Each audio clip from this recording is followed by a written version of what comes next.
Assalamualaikum warahmatullahi wabarakatuh. Bertemu lagi dengan channel Arif Sang Pencerah. Oke, pada malam hari ini kita udah lama nggak ngobrol-ngobrol kayak seperti ini. Mungkin pembahasan pada malam hari ini itu gimana ya?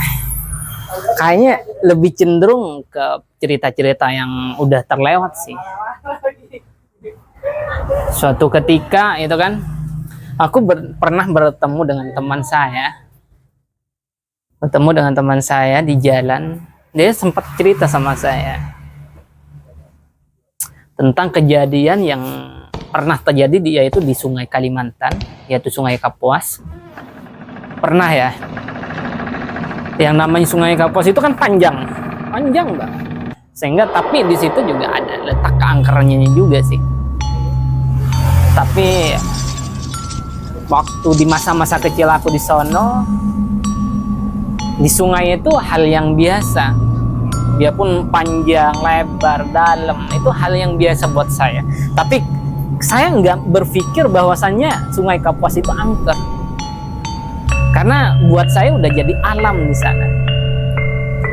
Akhirnya teman saya cerita bahwasanya di Sungai Kapuas ada di ujung sana. Sungai itu ada cabang, pertigaan antara sungai, cabang sungai ke sungai yang satunya. Jadi di tengah itu yang paling angker. Sehingga saya penasaran tuh tentang keangkerannya seperti apa. Ternyata di sana itu memang ada aura mistisnya itu sangat kental banget di sana. Kayak hal sebuah penampakan itu hal biasa, sehingga di dalam antara sungai dua sungai itu, ketika ada sampan atau orang Kalimantan itu sampan lewat di situ akan bergelombang, seakan-akan ditelan gitu. Aku bingung, kok bisa gitu kan? Ternyata ada penghuninya, yaitu sebuah makhluk yang mungkin dikatakan buaya sama ikan misalnya. Ada yang bilang ada orang yang ahli-ahli spiritual di sana tuh ada kayak kerajaan jin gitu ya. Ya kurang tahu ya, itu di luar Nurul gitu ya. Tapi saya percaya hal itu. Saya percaya. Karena memang Kalimantan itu identik kayak hal-hal mistiknya itu oke. Dan ketika itu saya jadi penasaran, saya tuh makin kuat, makin percaya bahwasannya di sono itu angker. Suatu ketika ada tetangga saya, padahal dia orang alim loh, orang alimnya oke lah, di atas rata-rata gitu ya. Ada masalah, ya mungkin masalahnya nggak begitu besar ya kurang tahu ya, juga masalahnya orang belum bisa diselidiki secara mendalam. Di sono menghilang selama 3 hari. 3 hari itu menghilang, nggak tahu kemana. Sama orang-orang kampung itu dicari loh, cari, diselusurin ke hutan-hutan, nggak ada.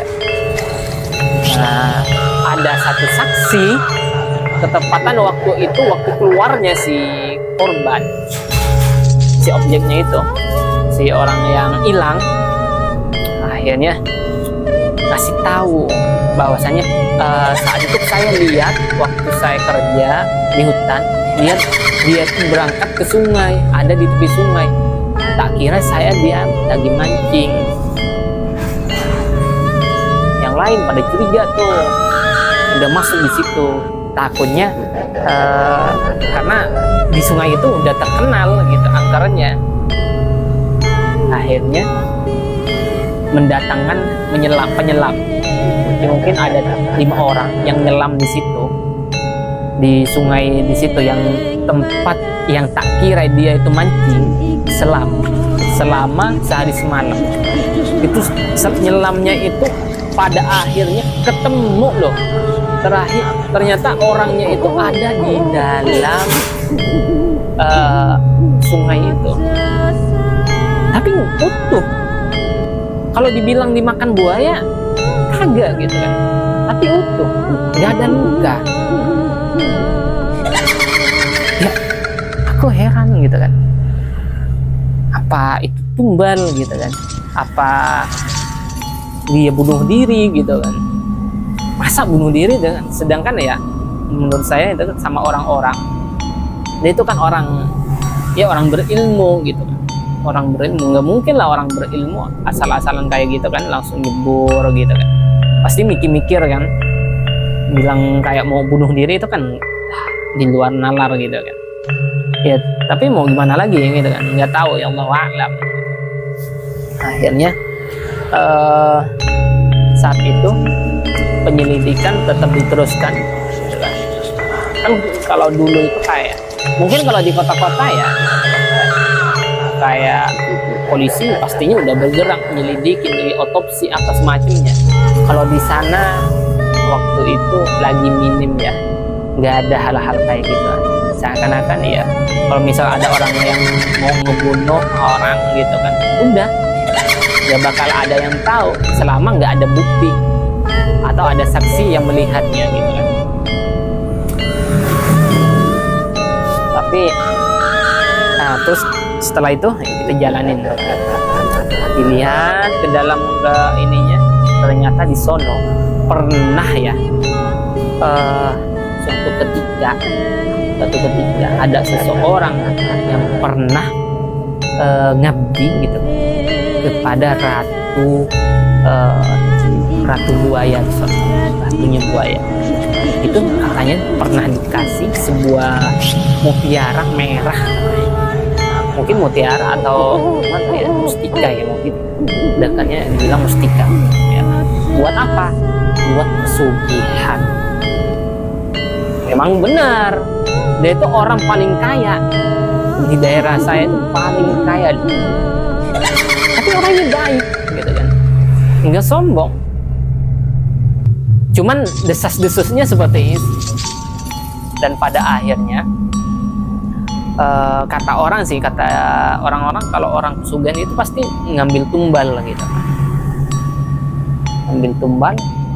Nggak lama kemudian dari kejadian yang orang yang nyebur tadi, yang dibilang ya mungkin loh dibilang bunuh diri, sekitaran menjelang 1 bulanan gitu kan, ada korban lagi. Ada korban lagi, salah satu yaitu anak kayak dia masih sekolah SD, anak-anak itu perempuan datang, tahu-taunya hilang. Kalau di sana itu kan di Kalimantan degil-degil gitu kan, anak-anak kecil itu kalau masih SD kelas 1 ke kelas 5, kelas 6 gitu kan, degil-degil. Kalau udah airnya naik gitu, air besar, nggak tahu orang kesana kan air besar, artinya udah mau air pasang. Akhirnya mereka suka nyemplung di sungai gitu. Tapi herannya kok sungai sono gitu kan, herannya sungai sana. Kenapa nggak sungai yang lain gitu kan, daerah sungai yang lain. Akhirnya diselidikin terus ya, ternyata ya waktu itu anak kecilnya itu ketemu di bawah apa itu namanya, eceng gondok. Eceng gondok itu biasanya hidupnya di air-air, ketemunya di sono, nggak jauh dari lokasi yang pernah terjadi di situ dengan korban yang pertama. Nah, padahal lah itu kan awalnya anaknya itu bilang sama orang tuanya sebelum kejadian itu, "Ma, nanti aku pulang sekolah mau main ya sama temen." Main kemana itu kan? Ya mau main gitu, mau nyebur, mau main ini berenang gitu kan, airnya lagi naik gitu kan. Orang tuanya udah melarang, nggak boleh gitu kan. Tapi tetap anak itu tetap nggak ngasih tahu sama orang tuanya. Ternyata ditunggu-tunggu ya, ditunggu-tunggu pulang sekolah sampai malam gitu. Jam 4 belum pulang, jam 5 belum pulang, akhirnya gelisah. Jam 5 udah enggak, dicarilah teman, sedangkan teman-temannya udah pulang gitu. Tanyalah semua teman-temannya ke sekolahnya, tanya yang sekolah yang masih seumuran dia, yang pernah bermain sama dia, ditanya kepada si anaknya, tetangganya itu ada di depan rumahnya itu bareng kalau pulang gitu kan.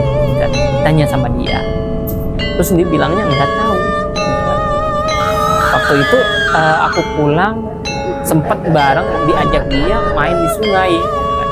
Tapi aku nggak mau, takut dimarahin ibu. Akhirnya pulanglah gitu kan, cari nanya ke teman yang lain, sama nggak ada yang tahu loh. Cuman dia itu keinget pernah ngajak dia ke sungai, akhirnya dicarilah sungai, tapi sungai yang mana bingung. Namanya ya sungai itu kan panjang, bingung lah carinya di mana gitu kan.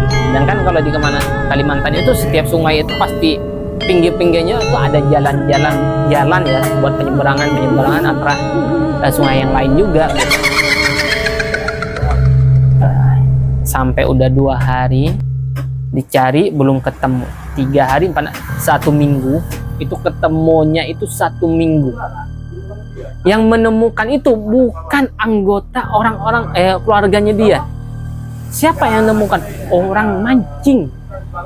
Ketika mancing ya, ketika ada orang yang mancing di situ, dia tuh mancing ya, mungkin udah berapa hari itu kan, kok ada bau bangkai gitu kan, busuk gitu kan, mungkin ular kayak yang mati, kirain dia ular mati atau ya, buaya atau ikan gede mati kan, yang dia kira seperti itu kan, mancing gitu kan.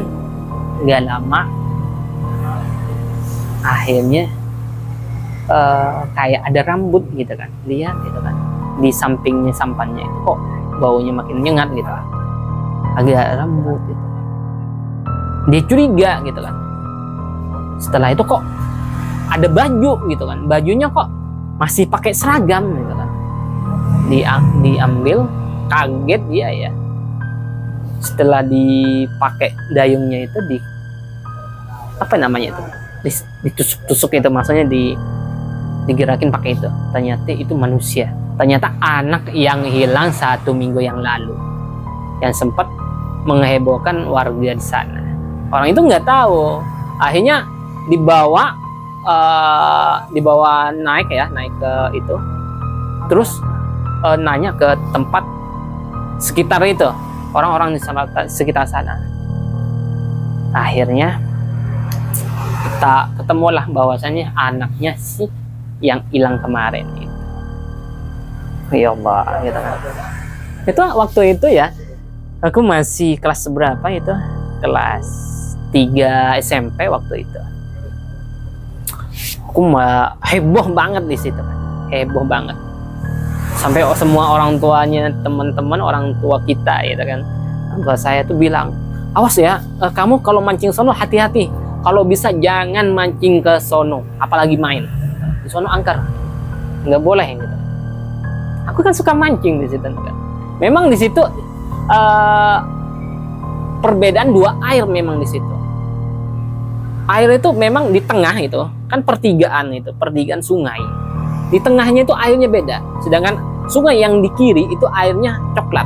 Sedangkan yang air kesininya itu kayak air teh. Itu di sono ketemunya di tengah itu nggak nyampur, pisah gitu kan. Jadi kan kata orang memang biasanya di situ di tengah itu memang tempat kerajaan jin gitu kan, seperti itu. Kalau kita ya mengutas dengan kejadian di Kalimantan itu luar biasa, banyak kejadian. Belum juga itu pernah kejadian di jembatan tol Kalimantan itu, wah bukan main korbannya. Tapi nanti saya tak ceritain di episode selanjutnya itu, santai ya gitu. Nah, waktu ini aku cuman membagi cerita di tempat aku itu di daerah Kalimantan, yaitu daerah Kuala Reto. Mungkin ada teman-teman atau viewer saya yang lagi nonton ini, pasti mereka tahu. Oke, cuma ini yang dapat saya ceritakan tentang kisah-kisah selanjutnya. Ya kita lanjutlah ke episode selanjutnya ya. Jangan lupa di subscribe ya, like dan share juga ya. Assalamualaikum warahmatullahi wabarakatuh.